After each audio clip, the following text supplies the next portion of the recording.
So I am प्रार्थना और मैं आप सभी लोगों का बहुत यहाँ पर हमारे इस फैमिली में स्वागत करती हूँ। सो आज हम सीखने वाले हैं गाइस एक्टिव वॉइस और पैसिव वॉइस। आपने टेंस वाली सीरीज को पूरा देखा है जो 9 पार्ट में कंप्लीट है हमारा, है ना।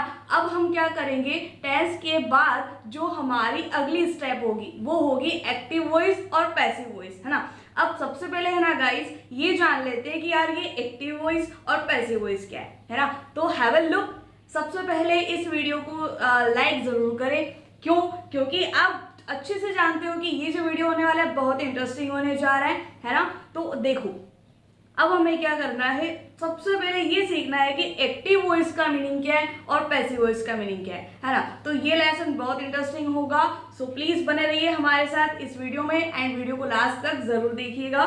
देखो सबसे पहले अपन क्या करते हैं, मीनिंग समझते हैं। जैसे कि यहाँ पर मैं आपके लिए कुछ लिखती हूँ, राम अंग्रेजी सीखता है ना। ये आपने एक सेंटेंस है, मैं आपको समझाने की कोशिश कर रही हूँ एग्जाम्पल से, है ना।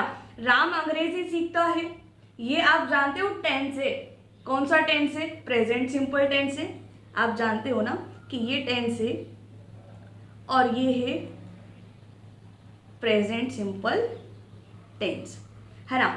और आप इसका इंग्लिश भी जानते हो क्योंकि आपने टेंस वाली मेरी सारी वीडियोस देख रखी है। तो देखो राम लर्न्स इंग्लिश, है ना। एस लगता है क्योंकि ये सिंगुलर पर्सन है। ता है ती है से हमने जजमेंट कर लिया कि ये प्रेजेंट सिंपल टेंस था। ओके, तो ये जो फॉर्मेट है कि राम अंग्रेजी सीखता है, तो इसमें राम सबसे पहले सब्जेक्ट है, फिर आप देखते हो रूल के अकॉर्डिंग वर्ब आती है, फिर ऑब्जेक्ट आता है ना। तो एस वी ओ जो फॉर्मेट होता है ना, ये होता है गाइस आपका कौन सा फॉर्मेट? एक्टिव वॉइस फॉर्मेट, ठीक है। एक्टिव वॉइस फॉर्मेट हो गया। लेकिन अब इसी बात को अगर हम दूसरे तरीके से बोलते हैं, जैसे कि समझना, हाँ, अंग्रेजी सीखी जाती है राम के द्वारा।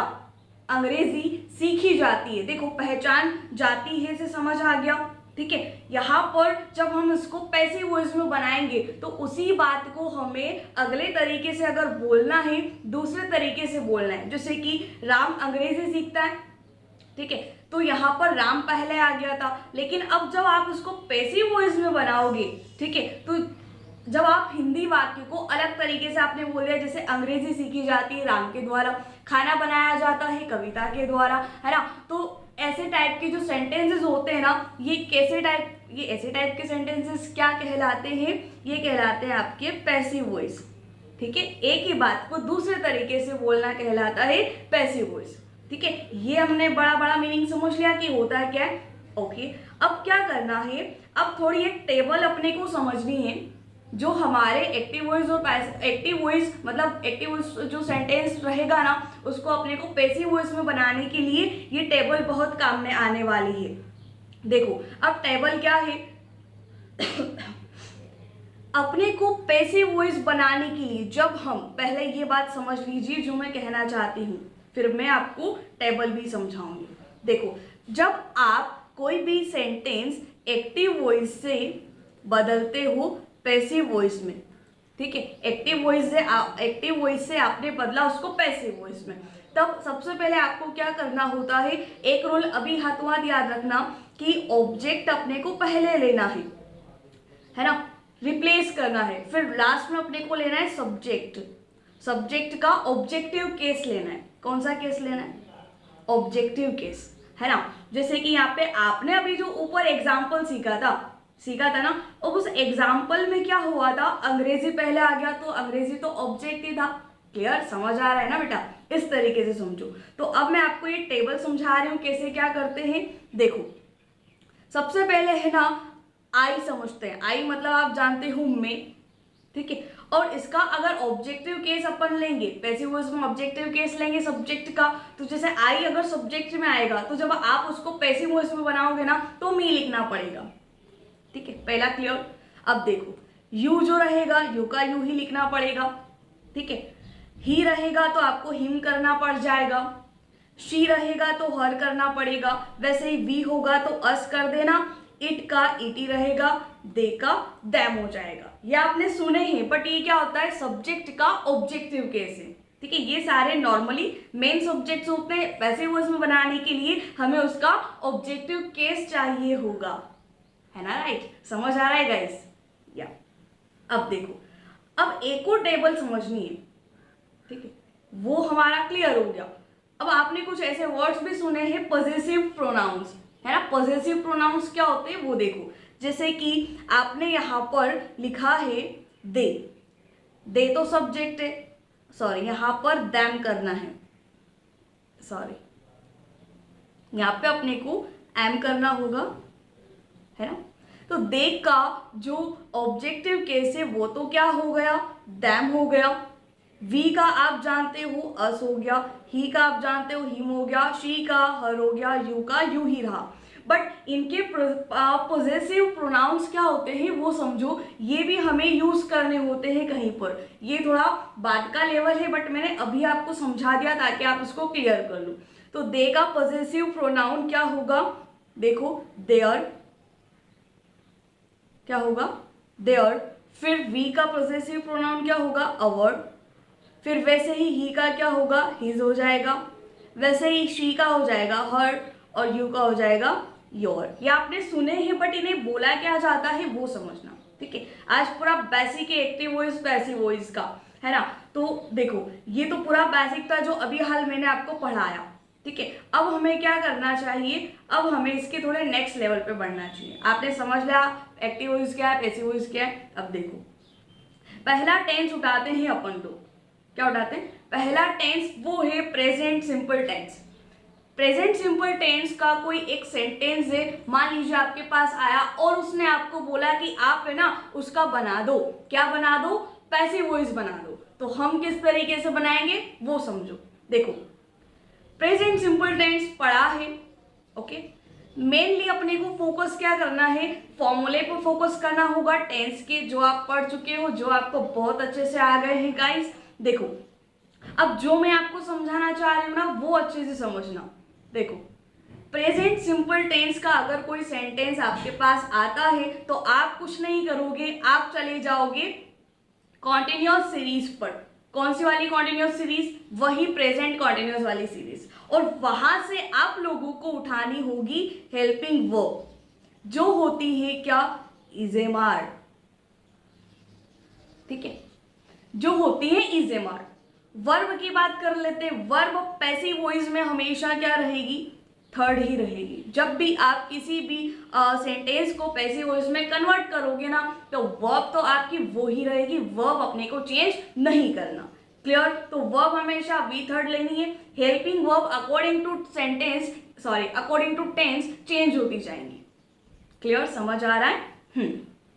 इतना समझ आ, इजेमार। अब एक बात और समझना, जब हम ये इजेमार यूज करेंगे ना तो टेंस में अपन लोग क्या करते थे, अपन लोग सब्जेक्ट को देखकर हेल्पिंग वर्ब लगाते। अगर सब्जेक्ट सिंगुलर होता तो सिंगुलर हेल्पिंग वर्ब लगती, प्लूरल होता तो प्लूरल हेल्पिंग वर्ब लगती। लेकिन जब हम गाइस बनाएंगे, क्या बनाएंगे, जब हम पैसिव वॉइस बनाएंगे तो हमें क्या करना होगा, हमें according to object, what, according to object हमें यूज करना होगा व्हाट, हेल्पिंग वर्ब। अगर ऑब्जेक्ट सिंगुलर रहा तो सिंगुलर हेल्पिंग वर्ब लगाना, इज का यूज आता है सिंगुलर के साथ लगता, आई के साथ आप एम लगा दोगे। मतलब अपने को देखना पड़ेगा, एम वाला कंडीशन थोड़ा अलग है, वो मैं आपको समझाऊंगी अभी इसी लेक्चर में। आर वाली अगर बात करें तो आप जानते हो प्लूरल अगर ऑब्जेक्ट रहेगा तो हम लगाएंगे आर। कब? पैसिव वॉइस में। पैसिव वॉइस में गाइस लगता है लगती है helping verb according to subject, लेकिन टेंस में हेल्पिंग वर्ब लगती है अकॉर्डिंग टू सब्जेक्ट। अभी आज का हमारा टॉपिक है पैसिव वॉइस का, एक्टिव पैसिव का, तो टेंस वाली सिचुएशन को भी यहाँ थोड़ा बहुत फॉलो करना पड़ेगा क्योंकि ये हमारी सेकेंड स्टेप होती है अंग्रेजी में आगे बढ़ने के लिए, है ना। सब बड़ा सब समझ आ गया, आपको पता चल गया पहले ऑब्जेक्ट लेना है, लास्ट में उस सब्जेक्ट का ऑब्जेक्टिव केस लेना है। अब हमें क्या करना है, सेंटेंस पे बढ़ना है। अब तो आप लोग मास्टर हो चुके हो क्योंकि आपने बेसिक इंट्रो पूरा सीख लिया है। देखो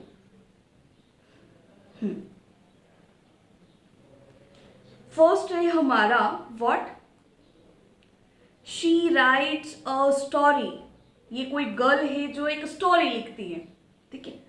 अब अपने को हिंदी में नहीं समझना, अपने को इंग्लिश में ही समझना पड़ेगा। शी हमारा क्या है, व्हाट समझ लो, शी हमारा सब्जेक्ट, राइट्स एस लग गया मतलब ये सिंगुलर है, फिर अ स्टोरी क्या हो जाता है, इधर ऑब्जेक्ट हो जाता, राइट आप समझ गए, वर्ब हो गई, ठीक है। अपने को अफर्मेटिव का रूल याद हो जाना चाहिए, present simple tense, present simple tense पढ़ा है ना। अफर्मेटिव सेंटेंस क्या बोलता है, सब्जेक्ट V1 और ऑब्जेक्ट। अगर सिंगुलर केसेस कभी आ जाए, ठीक है, सिंगुलर सब्जेक्ट्स कभी अगर आ जाए तो एस, ईएस और आईईएस हम इंक्लूड करते हैं किसके साथ, वर्ब के साथ, कोई शक ही नहीं है। वही बात यहाँ पे हो गई है ना। तो पता चल गया कि यार ये प्रेजेंट सिंपल टेंस है, अपने को इसका पैसिव वॉइस करना है। तो पहली बात क्या है, अपने को करना है क्रॉस चेक। जैसे कि टेंस में अपन सब्जेक्ट और ऑब्जेक्ट लिखते थे, इसमें अपने को क्या करना है, पहले ऑब्जेक्ट लेना है और फिर बाद में सब्जेक्ट का ऑब्जेक्टिव केस लेना होगा, ठीक है। यहाँ पर क्या करते हैं, क्रॉस चेक कर देते हैं। देखो एज इट इज, अब समझते हैं इस सेंटेंस को। अ स्टोरी, एक स्टोरी, सिंगुलर लगता है लगा दीजिए इज, ठीक है, सिंगुलर लगता है तो लगा दीजिए इज। हाँ एक सेकेंड, इज लगा दीजिए। वर्ब की थर्ड फॉर्म चाहिए अकॉर्डिंग टू रूल, लिख दिया। हर चाहिए, लिख दिया। अच्छा अब बाय का यूज समझते हैं कि बाय क्या है, ठीक है। ये बाय कुछ नहीं है, जैसे कि आपने हिंदी में सीखा था, उसके द्वारा, मेरे द्वारा, जो भी काम किया जा रहा है या जो भी काम किया जाता है, प्रेजेंट सिंपल टेंस में ताहे वाला सेंस होगा, ठीक है। तो जो भी सब्जेक्ट आप लिखोगे उसका ऑब्जेक्टिव केस लिखोगे, तो जस्ट उससे पहले बिफोर में आप क्या कर देना, बाय यूज कर देना। सो यही है, a story is written by her. Meaning समझा देती हूँ, शी राइट्स अ स्टोरी, वह स्टोरी लिखती है, मीनिंग हो गया। और अगर मेरे को इसको पैसिव में बोलना है तो मैं इसको कैसे बोलूंगी, स्टोरी लिखी जाती है उसके द्वारा। गर्ल स्पेसिफाइड नहीं है तो उसके द्वारा ही बोलना पड़ेगा। क्लियर है, समझ आ गया। ऐसे ही बेटा आपको ये क्या करना है, समझना है। ये तो इजी था। अगला देखो, अगला क्या बोलता है, my father brings gift, my father brings gift, मेरे पिताजी उपहार लाते हैं, ठीक है। पता चल गया, सिंगुलर था इसलिए वर्ब में एस मिल गया। ये अपने को आइडेंटिफिकेशन करना आ जाना चाहिए। फिर अपन क्या करेंगे, समझेंगे कि इसको पैसिव में कैसे कन्वर्ट करना है। ऑब्जेक्ट लिया, लेना ही। गिफ्ट्स एक से ज्यादा की हम बात कर रहे हैं तो हमने लगा दिया आर हेल्पिंग वर्ब, फिर लगा दिया वर्ब की थर्ड फॉर्म को, फिर लगा दिया बाय और फिर लगा दिया subject. So gifts are bought by my father. Clear. Next पे चलो, थर्ड ने आपको क्या बोला, डॉक्टर्स ट्रीट पेशेंट्स। डॉक्टर्स एक से ज्यादा है इसलिए वर्ब की फर्स्ट फॉर्म आ गई। ट्रीट का मतलब होता है इलाज करना, ठीक है। पेशेंट्स का मीन्स मरीजों का, जैसे कि आप ये लोग आप ये पिक्चर देख सकते हो। देखो बनाना है, बहुत इजी है। Patients are treated by doctors, मरीजों का इलाज किया जाता है डॉक्टर्स के द्वारा, ठीक है। ये इसका हिंदी में मीनिंग हो गया। तो ऐसे ही समझना है। अब अपने को वर्ब में ज़्यादा प्रॉब्लम नहीं होगी। मैं वर्ब्स के लिए अलग से मेरा एक वीडियो लेके आऊँगी ना, तो जिसमें आप ट्रांजिटिव वर्ब, इंट्रांजिटिव वर्ब्स ये सारा सीखोगे एंड याद करने का इजी तरीका भी मैं आपको उसमें बता दूंगी। तो मोस्ट ऑफ द वर्ब्स जो होती है ना, वो अपने साथ कैरी करती हैं ईडी को। और कुछ अपने कुछ आपको पढ़नी पड़ेंगी वर्ब्स की, किसमें क्या क्या लगता है, किसमें ईडी लगता है, किसी में आई ईडी लगता है, तो वो समझना है आपको, है ना। तो ये तो हमारा अफर्मेटिव था। एक और एग्जाम्पल बचा हुआ है, उसको समझते हैं। इसने आपको क्या बोला, we love our country, we love our country. Our country यहां पर हो गया है एक ऑब्जेक्ट, समझना। ऑब्जेक्ट अवर कंट्री, हमारा देश, हम एक ही देश की बात कर रहे हैं, तो इज हेल्पिंग वर्ब अपने को लगानी है। वी थर्ड लगा दिया लव्ड, बाय यूज कर लो द्वारा यूज करने के लिए, फिर लगा दिया अस, वी था तो वी का ऑब्जेक्टिव केस क्या हो गया, अस हो गया। ये आपको टेबल में पहले मैंने आपको मेंशन कर दिया था, तो अब बहुत इजी हो रहा है। तो अफर्मेटिव सेंटेंस जब भी आएंगे किसके, प्रेजेंट सिंपल टेंस के, तो बहुत ही सिंपल सा एक रूल फॉलो करना होगा, है ना। अब बढ़ते हैं नेगेटिव। अच्छा, जब हमारे पास यार नेगेटिव सब्जेक्ट्स हो गया, आई मीन नेगेटिव सेंटेंस आ गया किसका, प्रेजेंट सिंपल टेंस का, तब हम क्या करेंगे, है ना। चिंता मत कीजिए, आपके लिए हम हैं। तो पहला सेंटेंस देखो आप, है ना, she doesn't sing a song, she does not या डजंट कॉन्ट्रैक्ट फॉर्म है ना, कॉन्ट्रैक्टेड फॉर्म है, इसको आप ऐसे भी लिखते हो डजंट, ठीक है। अब समझना मैं क्या कहना चाहती हूँ। अब अपने को यार प्रेजेंट सिंपल टेंस का नेगेटिव सेंटेंस का फॉर्मूला भी आना चाहिए, जजमेंट करना आना चाहिए। देखो एक तुम्हें एक आपको क्या बताती हूँ, एक थोड़ा सा उपाय बताती हूँ छोटा सा। डू डज बेटा हेल्पिंग वर्ब देखना, जब भी आप ये देखोगे तो कीवर्ड है, ये क्या है, कीवर्ड है जो बताता है कि ये प्रेजेंट सिंपल टेंस का नेगेटिव या इंट्रोगेटिव सेंटेंस होगा, ठीक है, या इंट्रो प्लस नेगेटिव भी हो सकता है, नो डाउट।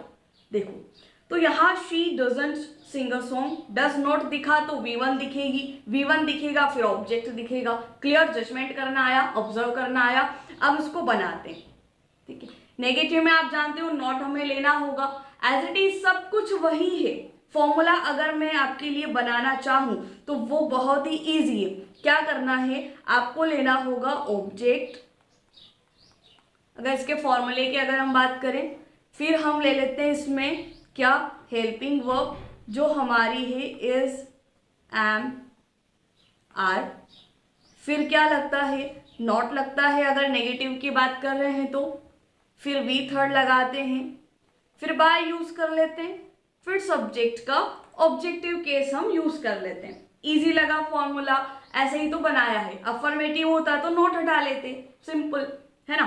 देखो इसकी हम बात करते हैं कि इसमें अपन क्या करेंगे, a song is not sung by her, easy लगा, a song is not sung by her, शीता हर हो गया, अ सॉन्ग ऑब्जेक्ट हो गया, ऑब्जेक्ट आगे लेना पड़ता है पैसिव वॉइस में, आप लोगों को पता चल गया, है ना। अब देखो अगला सेंटेंस, है ना, अगला क्या बोलता है वो समझना, he doesn't not help me, यहां समझना बेटा क्या कर रही हूं मैं, he does not help me, वह मेरी मदद नहीं करता है, वह मेरी मदद नहीं करता है सॉरी, देखो मी आ रहा है, फोकस करना। आप जानते हो ना कि आई सब्जेक्ट है, इसका ऑब्जेक्टिव केस होता है मी, ये अपने को पता है। लेकिन जब ऑब्जेक्ट में ही अपने पास मी हो तो हम क्या करेंगे, ऑब्जेक्ट में ही मी हो तो हम क्या करेंगे, सिंपल सा, जब आई को हम मी कर रहे हैं तो मी को आई कर देंगे, समझ आया, जब हम आई को मी कर रहे हैं तो मी को आई कर देंगे ना, इजी तो लग रहा है, आया समझ। तो मी की जगह हमने क्या कर दिया है गाइस, हमने कर दिया है आई, और आप जानते हो आई के साथ तो एम लगता है, वो एम आप सोच रहे थे ना, एम हम कब लगाएंगे, किस ऑब्जेक्ट के साथ एम लगता है, तो जब ऑब्जेक्ट में ही क्या छुपा हो, सब्जेक्ट का ऑब्जेक्टिव केस छुपा होता है, तो हम उसको वापस सब्जेक्टिव केस में कर देते हैं। तो मी ऑब्जेक्ट था तो हम उसको वापस सब्जेक्टिव केस में ले आए हैं। तो आई एम, आई के साथ तो एम ही आएगा, फिर I am not helped by him, I am not helped by him, ही का हो गया हिम। सेंटेंस का मीनिंग समझना, इसमें मीनिंग था कि वह मेरी हेल्प नहीं करता है, मेरी हेल्प नहीं की जाती है उसके द्वारा। ये जो सेंस हुआ ये बताया पैसिव वॉइस ने, ठीक है। आई होप समझ आ रहा है, बिल्कुल अच्छे से समझ आ रहा है तो वीडियो को लाइक जरूर करें and share and please subscribe our channel, है ना। अब देखो कि अब अपने को क्या करना है, अभी अपने को कुछ नहीं करना, अभी अपने को थर्ड सेंटेंस सीखना है, ठीक है। थर्ड को सीखते हैं। क्या बोला, they do not play football, they do not play football. Football समझ गए व्हाट गाइस, अंडरस्टूड ना, समझ रहे हो ना कि फुटबॉल है हमारा ऑब्जेक्ट, हम कुछ नहीं करेंगे, ऑब्जेक्ट सबसे फर्स्ट लिख देंगे। एक ही फुटबॉल का गेम होता है जहां तक अपने को नॉलेज में है। इज लिखना पड़ेगा जो आपकी हेल्पिंग वर्ब हो गई। नॉट लिखना पड़ेगा जो एक वर्ड हो गया नेगेटिव को बताने के लिए। प्लेड लिखना होगा, ये हो जाती है वी थर्ड। बाय लिखना होगा, ये आपका क्या है, एक प्रीपोजिशन होता है, ये समझ लीजिए। बाय के यूजेस बहुत सारे हैं, अलग से प्रीपोजिशन वाली वीडियो भी बनाऊंगी तो आप समझना कि बाय के यूजेस क्या होते हैं। फिर यूज कर देंगे देम, समझ गए, सब्जेक्ट का ऑब्जेक्टिव केस। इजी लग रहा है सब कुछ, बहुत अच्छे से समझ आ रहा है ना? या राइट। अब है ना नेगेटिव भी आपने सीख लिया है, इजी लगा, सब कुछ इजी था। अब देखो, अब है ना अपन सीखते हैं इंट्रोगेटिव, कि इंट्रोगेटिव जब प्रेजेंट सिंपल का होगा तो क्या करेंगे, किस टाइप से हम इम्प्लीमेंट करेंगे हमारे पैसिव वॉइस को। देखो, सबसे पहले प्रेजेंट सिंपल का अपने को प्रेजेंट सिंपल टेंस का रूल पता होना चाहिए। डू डस पता चल गया था वैसे आपको। ये अगर हेल्पिंग वर्ब है, हेल्पिंग वर्ब भी तो ये क्या आती है, फ्रंट में आती है, मतलब आगे होती है, तो समझ जाने का कि ये इंट्रोगेटिव सेंटेंस है। ठीक है, आया समझ? हाँ। तो इससे तो इजी लगता है बनाना। अब यहाँ पर क्या करना है, ये फोकस करना है कि हो क्या रहा है। एक सेकेंड, या फॉर्मूला समझ लेते हैं क्या करना है। जैसे कि हम ऑब्जेक्ट आगे लेते थे, क्लियर। अब इंट्रोगेटिव सेंटेंस जब आएगा ना तो गाइज हमें क्या करना है, हमें सबसे पहले लेना होगा हेल्पिंग वर्ब को। फॉर्मूला लिख देती हूँ आपके लिए। अच्छा, दूसरे कलर से लिखते हैं, इससे लिखते है ना। देखो, सबसे पहले गाइज हम करेंगे हेल्पिंग वर्ब जो इस्तेमाल होगी। फॉर्मूला में समझा रही हूँ नॉर्मल। फिर आप लेते हो ऑब्जेक्ट को, फिर आप लेते हो वर्ब की थर्ड फॉर्म को, फिर बाय, फिर सब्जेक्ट और क्वेश्चन मार्क। ये फॉर्मूला बताया।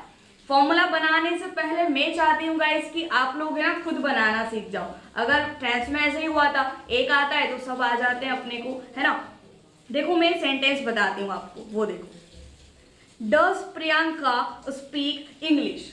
Does Priyanka speak English? क्या प्रियंका इंग्लिश बोलती है? इसका मीनिंग हुआ। देखो, अब कैसे करेंगे। Is English spoken by Priyanka? अपने को पता होना चाहिए कि वी थर्ड क्या है। Speak, spoke, spoken. So is English spoken by Priyanka? Question mark. क्या इंग्लिश बोली जाती है प्रियंका के द्वारा? ऐसे अपने को बोलना है तो हम पैसिव वॉइस यूज कर लेंगे, है ना। अगला देखो, सेकेंड सेंटेंस क्या है। Do the students collect books? क्या बच्चे किताबें इकट्ठा करते हैं? तो समझिए, बुक से, बुक्स हमारा ऑब्जेक्ट है और ये ऑब्जेक्ट पता चलता है कि एक नहीं है, एक से ज्यादा है। तो जो वर्ब आएंगी, सॉरी जो हेल्पिंग वर्ब आएगी वो भी प्लूरल आ जाएगी, है ना। देखो, are books collected by the students? Are books collected by the students. Collect करना मतलब इकट्ठा करना, ठीक है। समझ आया, इजी था। क्वेश्चन मार्क लगाना पड़ेगा, कुछ चेंज नहीं करना है। टेंस में भी वही रूल था, इंट्रोगेटिव में हेल्पिंग वर्ब आगे लाते हैं तो पैसिव वॉइस में भी इंट्रोगेटिव को आगे ही लाएंगे। फिर बाकी रूल्स वही रहेंगे जो पैसिव के होते हैं। अच्छा, अब इस वीडियो का सबसे आखिरी सेंटेंस देखो, है ना। उसने आपको क्या बोला। Does my mother make a cake? क्या मेरी मम्मी, देखो एक बच्चा है, एक मम्मी है, तो क्या मेरी मम्मी केक बनाती है? क्वेश्चन मार्क है, पता नहीं बना रही है या नहीं बना रही है, ठीक है। आइडिया नहीं है मुझे भी, आपके घर पे तो नहीं बन रहा है। सेंटेंस देखो, is a cake made by my brother? Is a cake made by my mother? Question mark. हाँ, तो गाइस आज का हमारा एक्टिव और पैसिव वॉइस का सेशन आपको कैसा लगा? उम्मीद है आज का लेसन बहुत अच्छा लगा होगा, समझ भी आया होगा। तो मैं मिलूंगी मेरे अगले वीडियो के साथ जिसमें मैं आपके साथ कंसल्ट करूंगी कि एक्टिव वॉइस पैसिव वॉइस का सेकेंड पार्ट जो होगा past simple tense. So guys बने रहिए हमारे साथ हमारे इस चैनल में और प्लीज चैनल को सब्सक्राइब जरूर करें एंड लाइक शेयर और कमेंट जरूर करें। कमेंट करना ना भूलें। So thank you so much guys, Bye bye. Take care yourself. Love you all.